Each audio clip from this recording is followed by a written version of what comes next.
पश्चिम बंगाल के बारासात से भाजपा उम्मीदवार अनिग्धा राजू बनर्जी ने कहा, मतगणना का तरीका रिटर्निंग ऑफिसर ने कोई कदम नहीं उठाया है। बिना हस्ताक्षर के ईवीएम की पर्चियां कैसे अपलोड की गई। हम दोबारा मतगणना की मांग कर रहे हैं। रिटर्निंग ऑफिसर हमारी मांग नहीं मान रहे हैं। हमने पहले ही शिकायत दर्ज करा दी है। দেখুন, এখানে যেভাবে কাউন্টিং হয়েছে, আরওকে বারবার বলা সত্ত্বেও তিনি কর্ণপাত করেননি।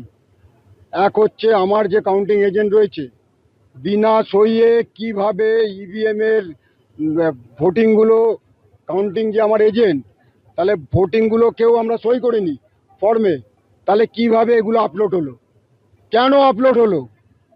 আমরা বলছি রিকাউন্টিং করতে হবে, আরও আমাদের দাবি মানছে না, আরও আমাদের কথা শুনছে না।